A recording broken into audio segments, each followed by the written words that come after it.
पिछले भाग में हमने प्रचेताओं को श्री नारद जी का उपदेश और उनका परम पद का लाभ यह कथा सुनी। अब इस भाग में हम प्रियव्रत का चरित्र यह कथा अपने हरि उद्योग इस चैनल के माध्यम से सुनेंगे। तो आइए कथा में प्रवेश करते हैं। श्री गणेशाय नमः, श्री सरस्वती नमः, श्री सांब सदा शिवाय नमः। वासुदेव सुतं देवं कंस चाणूरमर्दनं देवकी परमानंदं कृष्णं वंदे जगद्गुरुं। राजा परीक्षित ने पूछा, मुने महाराज प्रियव्रत तो बड़े भगवत भक्त और आत्माराम थे, उनकी गृहस्थ आश्रम में कैसे रुचि हुई, जिसमें फंसने के कारण मनुष्य को अपने स्वरूप की विस्मृति होती है और वह कर्म बंधन में बंध जाता है। विप्रवर, निश्चय ही ऐसे निसंग महापुरुषों का इस प्रकार गृहस्थ आश्रम में अभिनिवेश होना उचित नहीं है। इसी में किसी प्रकार का संदेह नहीं कि जिनका चित्त पुण्य कीर्ति श्री हरि के चरणों की शीतल छाया का आश्रय लेकर शांत हो गया हो, उन महापुरुषों की कुटुंबादि में कभी आसक्ति नहीं हो सकती। ब्राह्मण, मुझे इस बात का बड़ा संदेह है कि महाराज प्रियव्रत ने स्त्री, घर और पुत्रादि में आसक्त रहकर भी किस प्रकार सिद्धि प्राप्त कर ली और किस कारण उनकी भगवान श्री कृष्ण में अविचल भक्ति हुई। श्री सुखदेव जी ने कहा, राजन, तुम्हारा कथन बहुत ठीक है। जिनका चित्त पवित्र कृति श्री हरि के परम मधुर चरण कमल मकरंद के रस में सराबोर हो गया है, वे किसी विघ्न बाधा के कारण रुकावट आ जाने पर भी भगवत भक्त परमहंस के प्रिय श्री वासुदेव भगवान के कथाश्रम रूपी परम कल्याणमय मार्ग को प्रायः छोड़ते नहीं। राजन, राजकुमार प्रियव्रत बड़े भगवत भक्त थे। श्री नारद जी के चरणों की सेवा करने से उन्हें सहज में ही परमार्थ तत्व का बोध हो गया था। वे ब्रह्म शास्त्र की दीक्षा निरंतर ब्रह्माभ्यास से जीवन बिताने का नियम लेने वाले ही थे कि उसी समय उनके पिता स्वयंभू मनु ने उन्हें पृथ्वी पालन के लिए शास्त्र में बताए हुए सभी श्रेष्ठ गुणों से पूर्णतया संपन्न देख राज्य शासन के लिए आज्ञा दी। किंतु प्रियव्रत अखंड समाधि योग के द्वारा अपनी सारी इंद्रियां और क्रियाओं को भगवान वासुदेव के चरणों में ही समर्पण कर चुके थे। अतः पिता की आज्ञा किस प्रकार उल्लंघन करने योग्य न होने पर भी यह सोचकर कि राज्याधिकार पाकर मेरा आत्मस्वरूप स्त्री पुत्रादि असत प्रपंच में आच्छादित हो जाएगा, राज्य और कुटुंब की चिंता में फंसकर मैं परमार्थ तत्वों को प्रायः भूल जाऊंगा, उन्होंने उसे स्वीकार न किया। आदिदेव स्वयंभू मनु भगवान ब्रह्मा जी को निरंतर इस गुणमय प्रपंच की वृद्धि का ही विचार रहता है। वे सारे संसार के जीवों का अभिप्राय जानते रहते हैं। जब उन्होंने प्रियव्रत की ऐसी प्रवृत्ति देखी, तब वे मूर्तिमान चारों वेद और मरीचि आदि पार्षदों को साथ लिए अपने लोक से उतरे। आकाश में जहां तहां विमान पर चढ़े हुए इंद्रादि प्रधान प्रधान देवताओं ने उनका पूजन किया तथा मार्ग में टोलियां बांधकर आए सिद्ध, गंधर्व, साध्य, चारण और मुनिजन ने स्वागत किया। इस प्रकार जगह जगह आदर सम्मान पाते वे साक्षात नक्षत्रनाथ चंद्रमा के समान गंधमादन की घाटी को प्रकाशित करते हुए प्रियव्रत के पास पहुंचे। प्रियव्रत को आत्मविद्या का उपदेश देने के लिए वहां नारद जी भी आए हुए थे। ब्रह्मा जी के वहां पहुंचने पर उनके वाहन हंस को देखकर देवर्षि नारद जान गए कि हमारे पिता भगवान ब्रह्मा जी पधारे हैं। अतः वे स्वयंभू मनु और प्रियव्रत के सहित तुरंत खड़े हो गए और सबने उनको हाथ जोड़कर प्रणाम किया। परीक्षित, नारद जी ने उनकी अनेक प्रकार की पूजा की और सुमधुर वचनों से उनके गुणगान और अवतार की उत्कृष्टता का वर्णन किया। तब आदि पुरुष भगवान ब्रह्मा जी ने प्रियव्रत की ओर मंद मुस्कान युक्त दया दृष्टि से देखते हुए इस प्रकार कहा। श्री ब्रह्मा जी ने कहा, बेटा, मैं तुमसे सत्य सिद्धांत की बात कहता हूं, ध्यान देकर सुनो। तुम्हें प्रमेय श्री हरि के प्रति किसी प्रकार की दोष दृष्टि नहीं रखनी चाहिए। तुम ही क्या, हम महादेव जी, तुम्हारे पिता स्वयंभू मनु और तुम्हारे गुरु ये महर्षि नारद भी विवश होकर उन्हीं की आज्ञा का पालन करते हैं। उनके विधान को कोई भी देहधारी न तो तप, विद्या, योग बल या बुद्धि बल से, न अर्थ या धर्म की शक्ति से और न स्वयं या किसी दूसरे की सहायता से ही टाल सकता है। प्रियवर, उसी अव्यक्त ईश्वर के दिए हुए शरीर को सब जीव जन्म मरण शोक मोह भय और सुख दुख का भोग करने तथा कर्म करने के लिए सदा धारण करते हैं।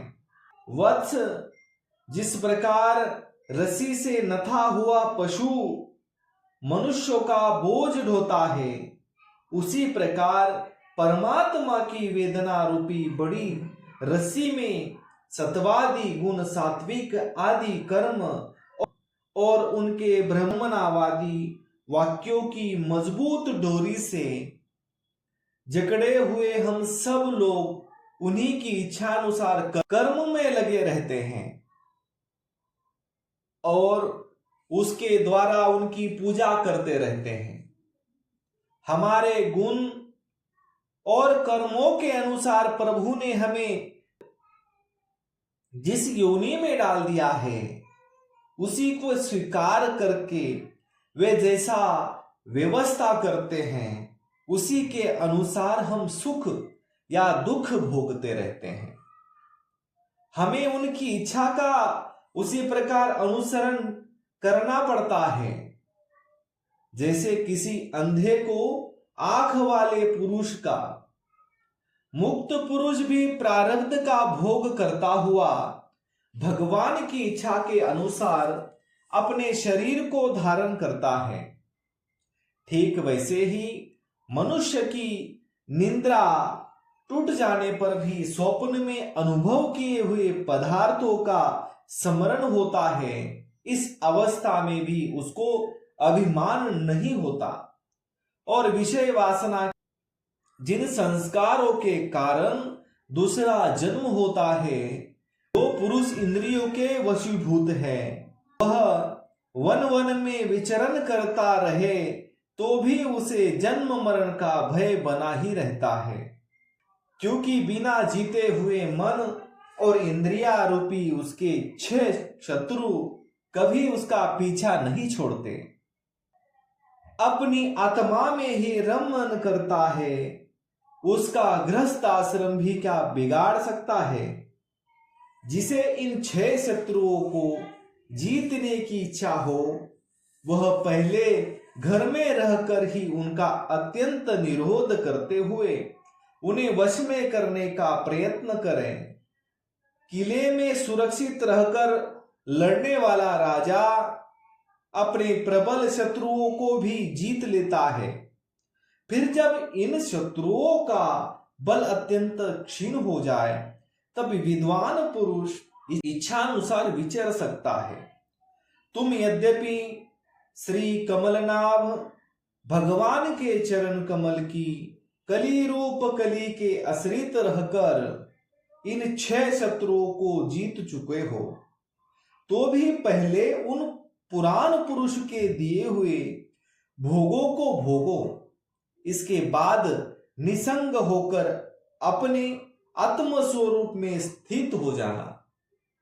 श्री सुखदेव जी कहते हैं, जब लौकिक गुरु श्री ब्रह्मा जी ने इस प्रकार कहा, तो परम भागवत प्रियव्रत ने छोटे होने के कारण नम्रता से सिर झुका लिया और जो आज्ञा ऐसा कहकर बड़े आदर पूर्वक उनका आदेश शिरोधार्य किया। तब स्वयंभू मनु ने प्रसन्न होकर भगवान ब्रह्मा जी की विधिवत पूजा की। इसके पश्चात वे मन और वाणी के अविश अपने आश्रय तथा सर्व व्यवहारातीत पर ब्रह्म चित्त कहते हुए अपने लोक को चले गए। इस समय प्रियव्रत और नारद जी सरल भाव से उनकी ओर देख रहे थे। मनु जी ने इस प्रकार ब्रह्मा जी की कृपा से अपना मनोरथ पूर्ण हो जाने पर देवर्षि नारद की आज्ञा से प्रियव्रत को संपूर्ण भूमंडल की रक्षा का भार सौंप दिया। विषैले जल से भरे हुए गृहस्थ आश्रम रूपी दुस्तर जलाशय की भोगेच्छा से निवृत्त हो गए। अब पृथ्वीपति महाराज प्रियव्रत भगवान की इच्छा से राज्य शासन के कार्य में नियुक्त हुए, जो संपूर्ण जगत को बंधन से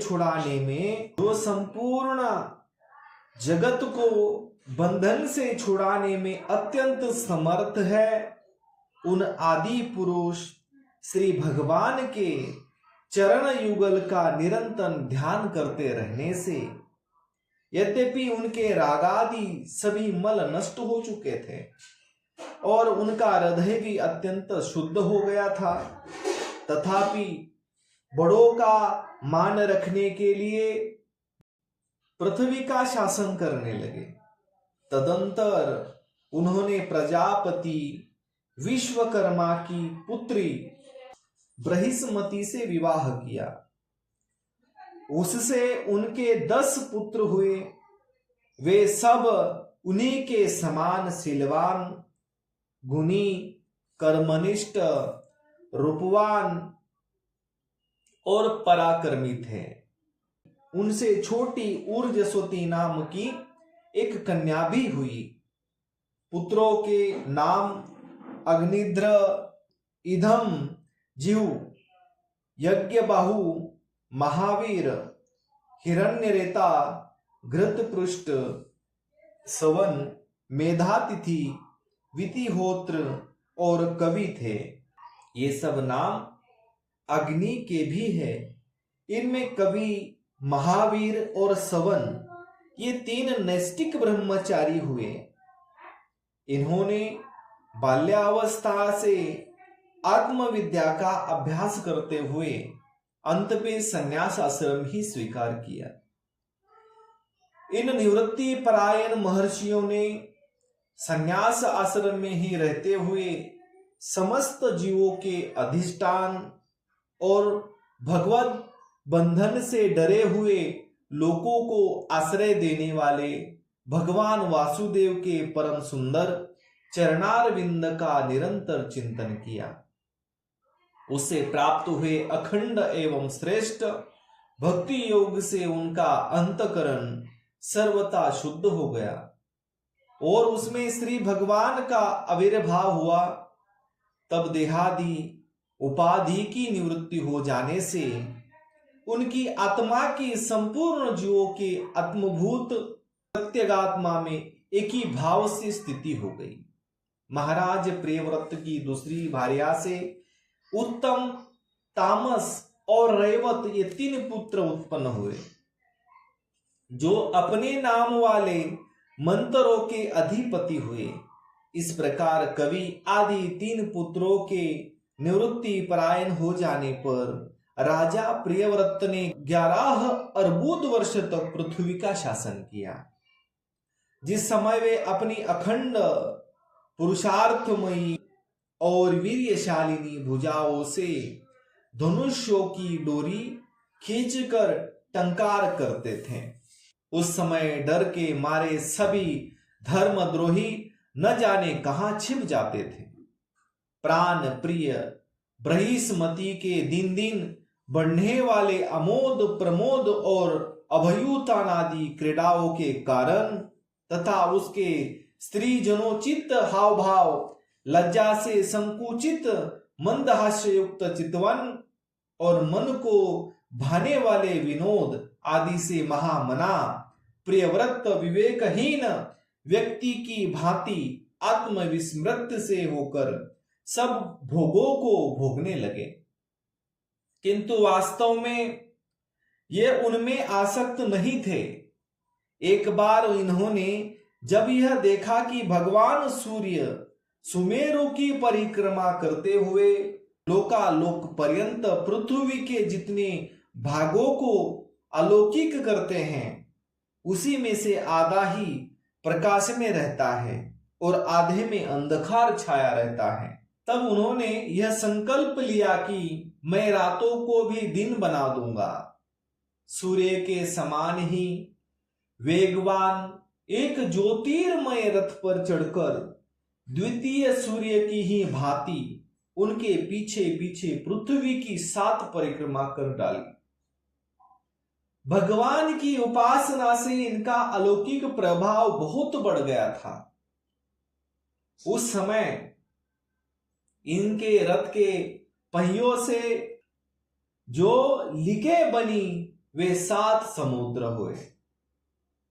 उनसे पृथ्वी में 7 द्वीप हो गए। उनके नाम क्रमशः जम्बू, प्लश, शाल्मली, कुश, क्रौंच, शाक और पुष्कर द्वीप है। आगे के द्वीप का परिणाम दुगना है और ये समुद्र के बाहरी भाग में पृथ्वी के चारों ओर फैले हुए हैं। 7 समुद्र क्रमशः खारे जल, ईख के रस, मदिरा, घी, दूध, मट्टी और मीठे जल से भरे हुए हैं। 7 द्वीपों की खाइयों के समान है और परिणाम में अपने भीतर वाले द्वीप के बराबर है। इनमें से एक एक क्रमशः अलग अलग 7 द्वीपों को बाहर से घेरकर स्थित है।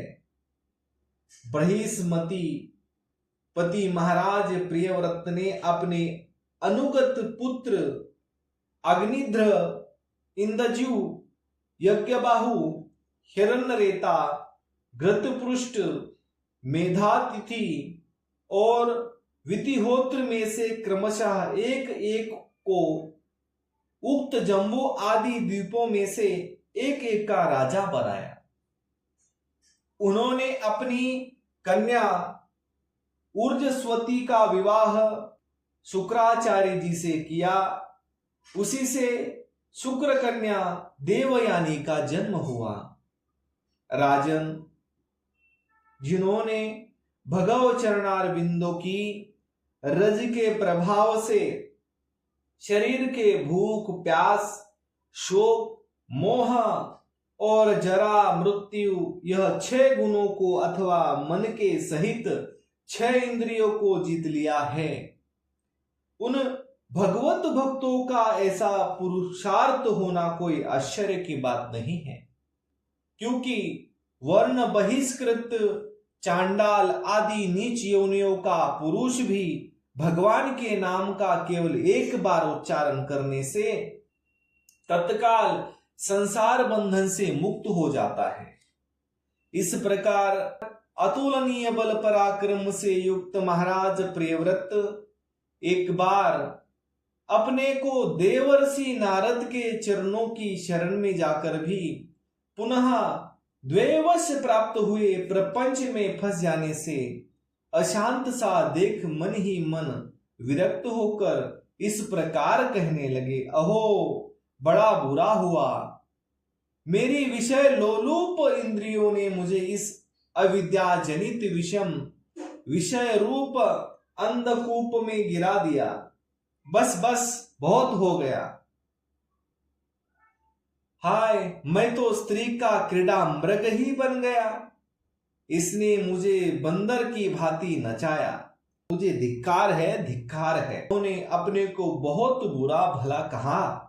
परमाराध्य श्री हरि की कृपा से उनकी विवेक वृत्ति जागृत हो गई।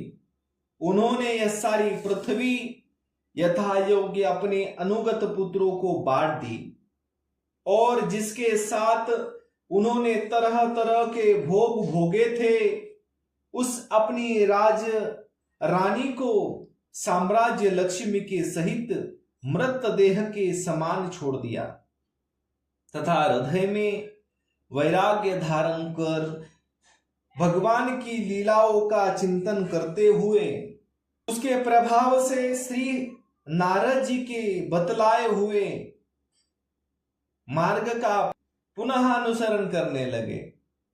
महाराज प्रियव्रत के विषय में निम्नलिखित लोकोक्ति प्रसिद्ध है। राजा प्रियव्रत ने जो कर्म किए उन्हें सर्वशक्तिमान ईश्वर के सिवा और कौन कर सकता है। उन्होंने रात्रि के अंधकार को मिटाने का प्रयत्न करते हुए अपने रथ के पहियों से बनी हुई टीकों से ही 7 समुद्र बना दिए प्राणियों के सुविधा के लिए, जिससे उनमें परस्पर झगड़ा न हो। द्वीपों के द्वारा पृथ्वी के विभाग किए और प्रत्येक द्वीप में अलग अलग नदी, पर्वत और वन आदि से उसकी सीमा निश्चित कर दी। वे भगवत भक्त नारद जी के प्रेमी भक्त थे। उन्होंने पाताल लोक के, देवलोक के, मृत्यु लोक के तथा कर्म और योग की शक्ति से प्राप्त हुए ऐश्वर्य को भी नरक तुल्य समझा था। तो आज के लिए इतना ही। कर्पूर गौरम करुणावतारम संसार सारम भुजगेंद्र हारम सदा वसंतम हृदयारविंदे भवम भवानी सहितम नमामि। सियावर रामचंद्र की जय, पवन सुत हनुमान की जय, उमापते महादेव की जय। जय जय श्री राधे श्याम। से चर्चा अगले भाग में